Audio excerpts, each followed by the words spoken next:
जय हिंद दोस्तों। तो जो लास्ट हम वीडियो कवर कर रहे थे अपना, उसमें कुछ डिस्टरबेंस आ गया था, तो इसलिए मुझे वो वीडियो रोकना पड़ा थोड़ी देर के लिए। तो हार्डली इसमें अब 10 मिनट और लगेंगे और ये हमारा जो भक्ति एंड सूफी सेंट जो है ये कंप्लीट हो जाएगा, ये वाला चैप्टर। तो इसको हम कंप्लीट कर लेते हैं and then we move to the next section. And sorry for the disturbance which was created. तो आप इसको एक तरीके से दो ही पार्ट है, just because of the disturbance ये कट गया था। तो आप इसको पूरा एक बार में एक गो में ये वीडियो आप कंप्लीट कीजिएगा। मैं एक साथ ही इनको अपलोड कर दूँगी, ठीक है। तो स्टार्ट करते हैं। 65th question is the most reputed disciple of Sheikh Farid who had seen the reign of as many as 7 sultans of Delhi। ठीक है, तो ये हमने अभी देखा था ऊपर एक्सप्लेनेशन में कि निज़ामुद्दीन औलिया जी जो हैं, इन्होंने 7 लोगों का सल्तनत पीरियड का, सॉरी मुग़ल पीरियड में 7 रूलर्स का इन्होंने रूल देखा था, ऑल्सो ड्यूरिंग द सल्तनत ऑल्सो। तो इनको महबूब इलाही बोला जाता था, मतलब favourite of God, and sultan उल औलिया मतलब किंग ऑफ सेंट्स। ठीक है, तो ये किसके डिसाइपल थे? ये बाबा फरीद के डिसाइपल थे। ठीक, next is which of the following not correctly matched. तो इनमें से करेक्टली मैच्ड कौन सा नहीं है, आपको ये बताना है कि which is not correctly matched. Sheikh Moinuddin Chishti Ajmer के थे, सही है। शेख बुरहानुद्दीन गरीब ये दौलताबाद के थे।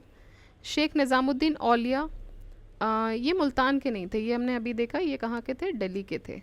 और शेख मोहम्मद हुसैनी ये गुलबर्गा के थे। तो ये तीनों सही हैं। मोइनुद्दीन चिश्ती अजमेर, बुरहानुद्दीन गरीब दौलताबाद, मोहम्मद हुसैनी गुलबर्गा।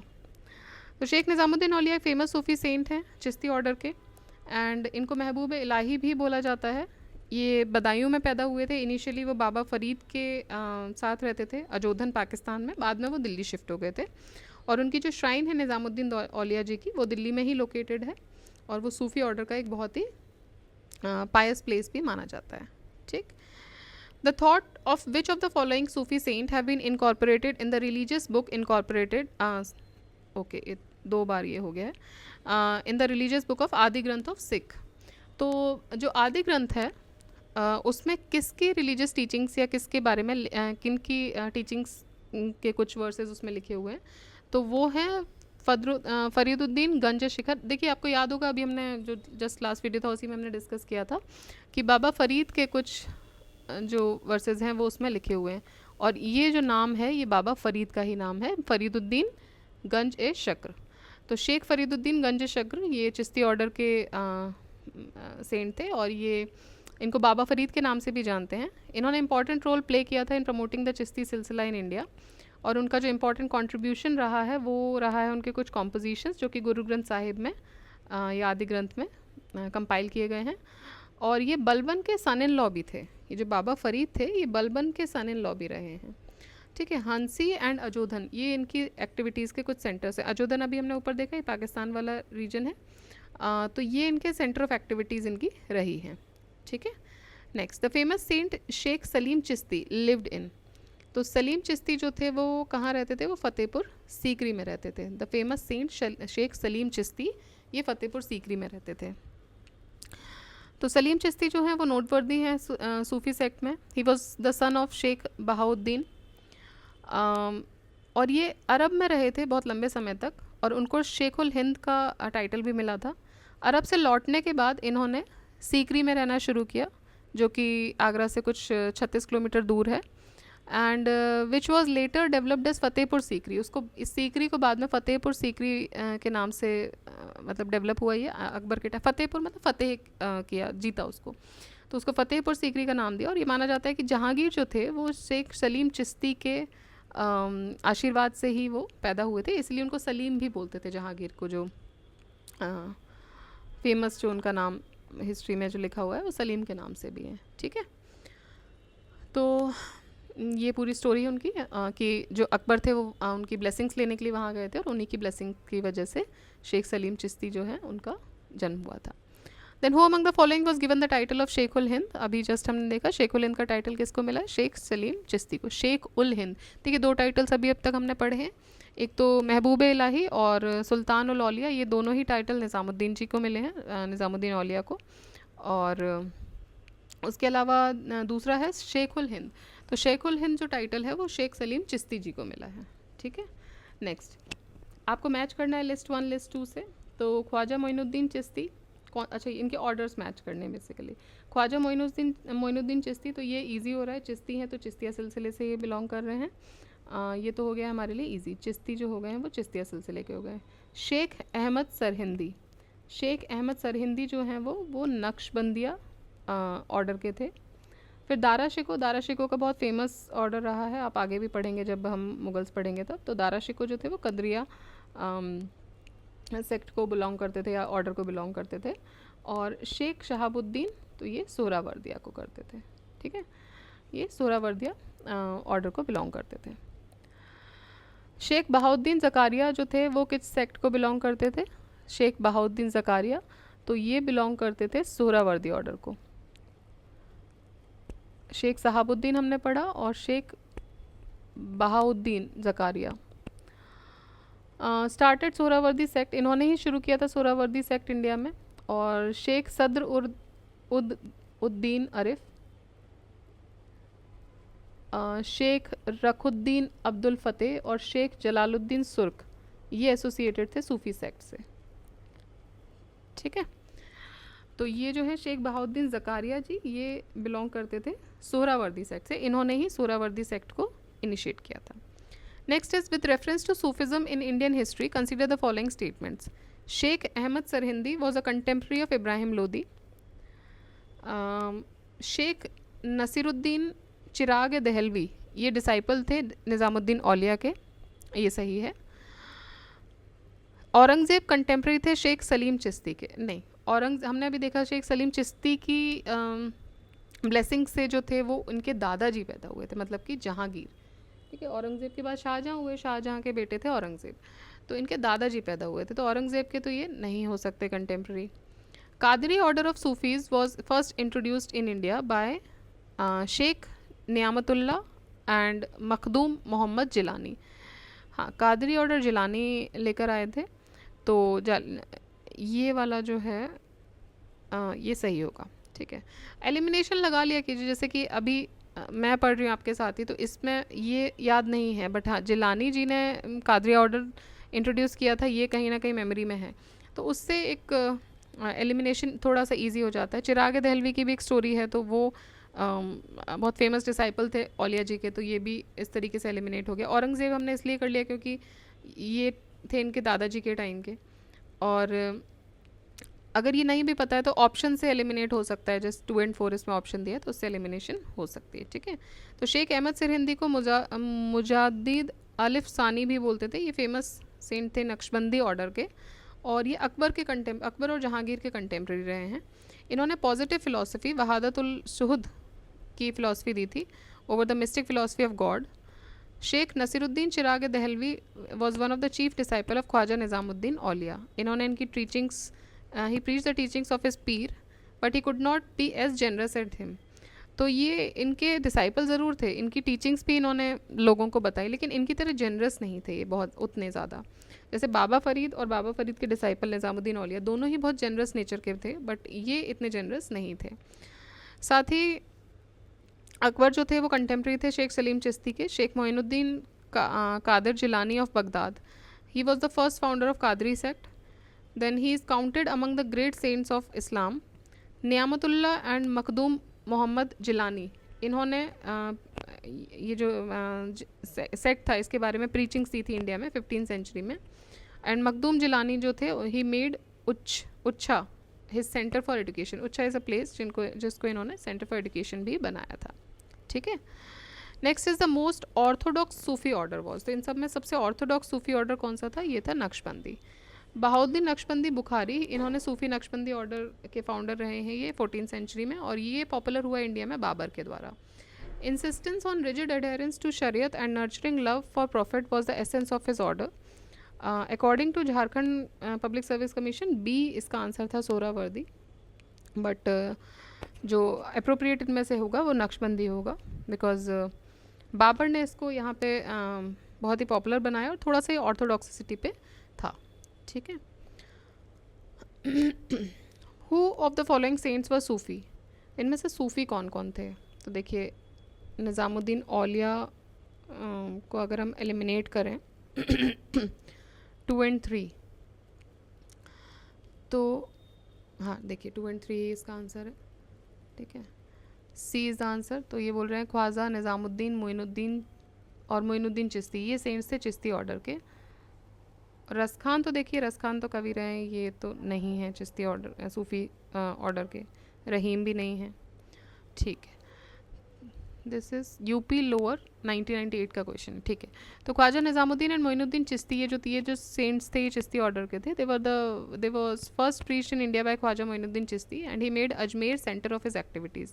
निज़ामुद्दीन औलिया भी फेमस रहे हैं महबूब इलाही के नाम से अपनी जनरस और टॉलरेंट एटीट्यूड के लिए, और उन्होंने योगा की प्रैक्टिस को अपनाया था और उनको योग सिद्ध भी बोला जाने लगा था। रहीम और रसखान जो थे वो हिंदी लिटरेचर के पोइट्स थे एंड ये मेडिवल भक्ति पीरियड के टाइम के थे। प्रेम वाटिका जो है वो फेमस बुक है जो रसखान ने लिखी है। विच of the following order of Sufism was against the music, तो इनमें से कौन सा जो ऑर्डर है जो म्यूज़िक के अगेंस्ट था। देखिए अभी हमने देखा कि नक्शबंदिया जो था वो बहुत रिजिड ऑर्डर था, रिजिडिटी थोड़ी सी ज़्यादा थी उसमें। इनिशियल फेज में भी आए थे, वो भी उनका रीज़न हो सकता है मे बी रिजिडिटी का, but that was the rigid thing. तो वहाँ पे इवन जो जिसको बोलते हैं म्यूज़िक जो था वो भी उनके लिए बैन था, ठीक है। तो नक्शबंदी सिलसिला जो था वो बहाउद्दीन नक्शबंद के द्वारा, he was the founder of Naqshbandi silsila and Khwaja Khawand was the important saint of this silsila, ठीक है। तो जो ख्वाजा कहावंद थे वो इसके इम्पॉर्टेंट संत रहे हैं। और the promotion of this sect was mainly started around, कौन से सेंचुरी में ये स्टार्ट की गई थी, तो ये स्टार्ट की गई थी अराउंड 17th सेंचुरी में by Khwaja Baqi Billah who came to Kabul on the orders of his master, ठीक है। तो जो इसके जो प्रमोशन थी सेक्ट की वो ख्वाजा बाकी बिल्ला के द्वारा शुरू की गई थी 17वीं शताब्दी में, जो कि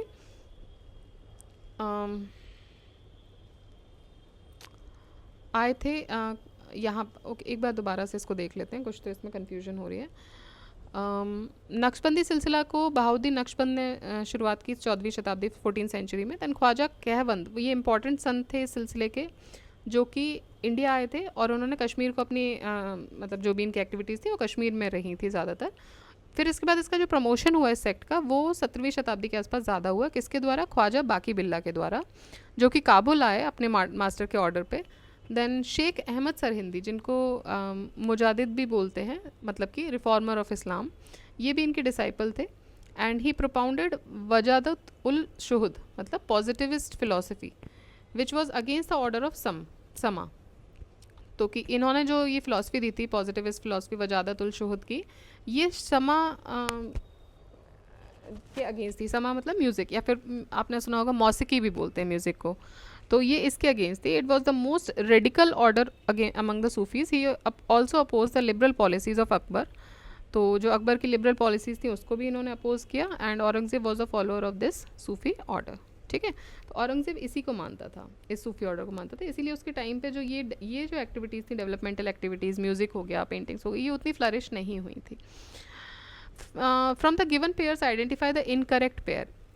तो चिश्ती जो रहे हैं वो दिल्ली और दोआब रीजन में सही है, सोहरावर्दी सिंध में थे, फिरदौसी बिहार में थे, औलिया मध्य प्रदेश में नहीं थे, दिल्ली में थे, ठीक।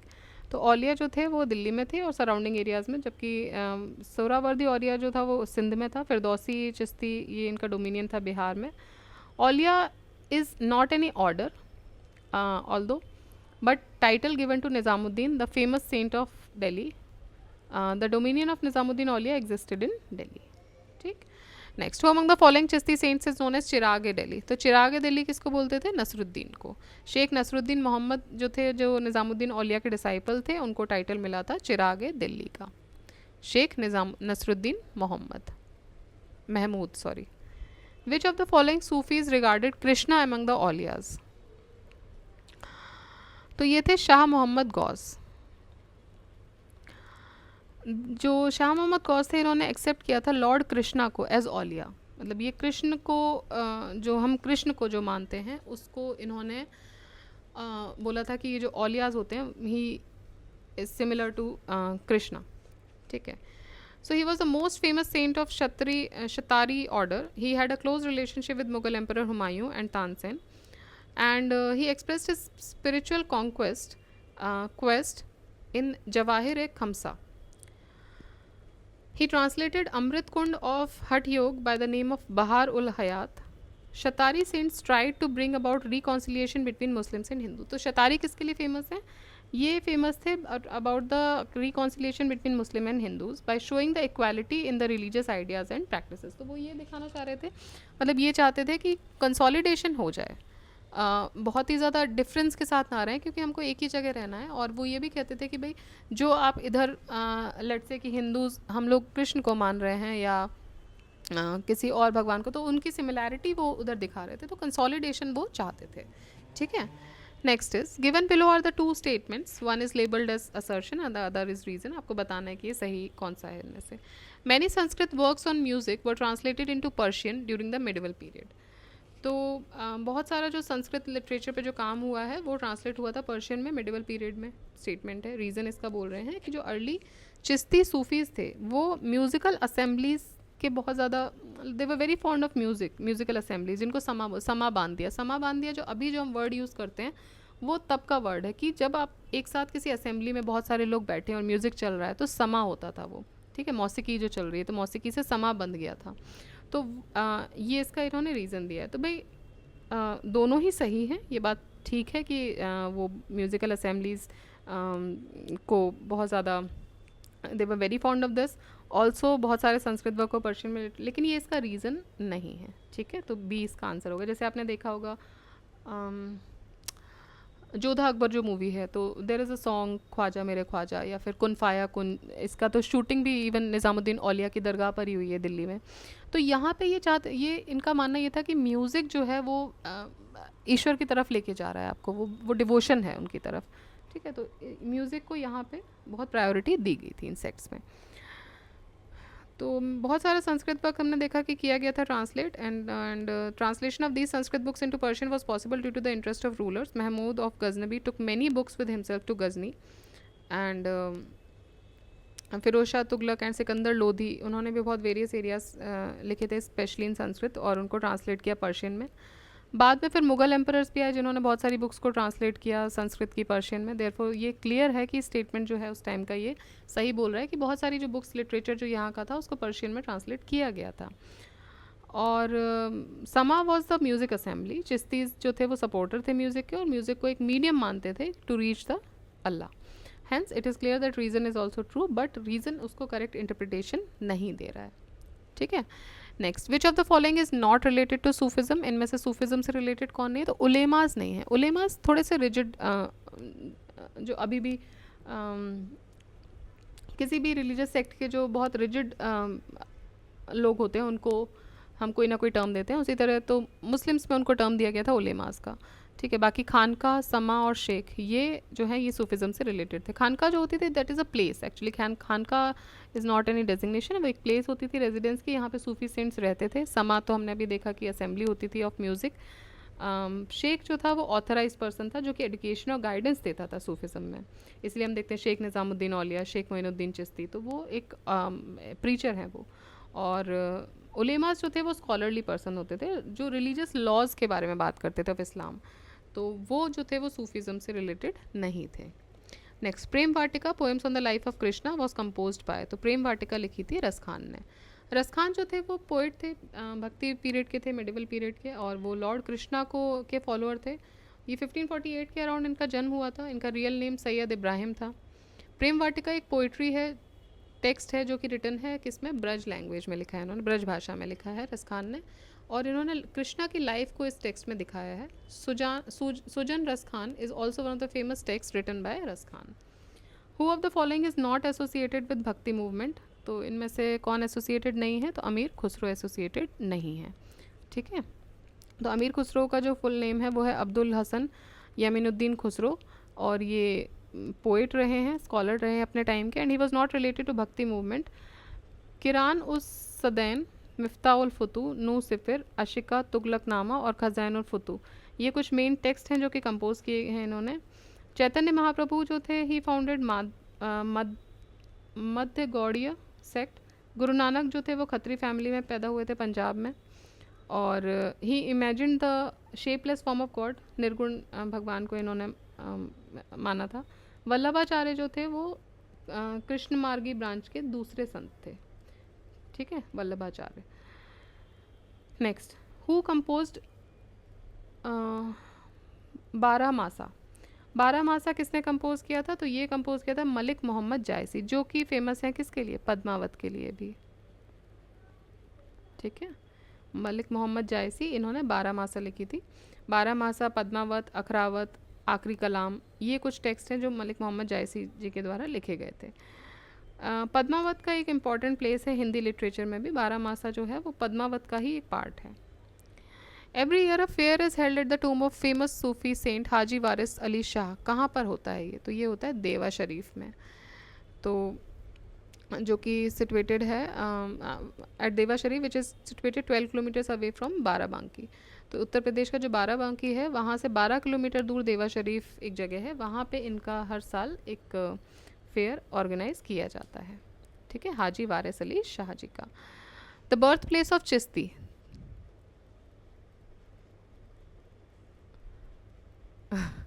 आप इसके ऑप्शंस देखिए, लंदन, बेबीलोन, एनीवेज। तो birth place of Chishti was Bethlehem of Jewish province जो था। तो जीसस क्राइस्ट जो थे, I am sorry, my mistake, I am reading Christ as Chishti, so my mistake, I thought okay fine. तो birth place of Christ is, तो Christ का birth place Bethlehem था, and Jesus Christ was born in 4th BC at Bethlehem of Jewish province, ठीक है। Next is the spirit of Christians behind the festival of Easter is. तो ये मानते हैं कि ये डे ऑफ रिसरेक्शन है क्राइस्ट का, मतलब इस दिन वो 3 दिन बाद वापस आए थे ईस्टर के दिन। It is a festival celebrating the resurrection of Jesus Christ on the 3rd day after his crucifixion. तो जब उनको सूली पे लटकाया गया था उसके तीसरे दिन वो, ऐसा माना जाता है कि उनका रिसरेक्शन हुआ था, वापस आए थे वो, और इसी को ईस्टर के तौर पे मनाया जाता है। Which Christian saint is famous for the love with animal and birds. तो सेंट फ्रांसिस ऑफ असीसी ये माने जाते हैं, is was very fond of animals and birds. This is from 1181 to 1226 AD, ठीक है। तो ये जो पीरियड था, ये अगर इंडिया में हम देखें तो इस टाइम पे 1206 से सल्तनत पीरियड शुरू हो गया था। Why is Good Friday of Christian celebrated. तो गुड फ्राइडे क्यों? क्योंकि गुड फ्राइडे के दिन जीसस क्राइस्ट को क्रूसीफाई किया था, ठीक है। तो फ्राइडे के दिन उनका क्रूसिफिकेशन होता है, देन मंडे को उनका रिसरेक्शन होता है, that is the Easter day, okay. So Good Friday is celebrated at Martyrs' Day of Jesus Christ. According to Bible, he was hanged on Friday. So that is why the Good Friday is celebrated. It is actually a martyrdom day. Fine. So this is here we complete the Bhakti and Sufi traditions. Although इसमें 4-5 question last में Christian, क्योंकि उस time पे Christian जो religion है वो भी एक तरीके से अपने इंडिया में उसकी दस्तक भी हो ही गई थी। तो यहाँ से हम देखते हैं कि ये ख़त्म होता है हमारा सूफ़ी और भक्ति सेंट्स वाला जो भक्ति मूवमेंट वाला जो चैप्टर है। आई एम रियली सॉरी कि इसको 3 पार्ट्स में ये हो गया है, although this was not the idea, we were about to complete it in 2 parts only, but because of some distraction तो it got into 3 parts. So anyways now this has been completed. Next जो अब हम deal करेंगे, we will deal with the Mughal dynasty now. तो now the important dynasty of medieval period would be started, जहाँ से questions थोड़े से ज़्यादा बनते हैं। तो the first part here what we would deal with is Babur, then हम क्रोनोलॉजी के साथ उसका आगे चलेंगे, ठीक है। सो कीप रिवाइजिंग, आप इसको पूरे तीनों वीडियोज़ को एक साथ एक गो में, फाइन, टेक केयर।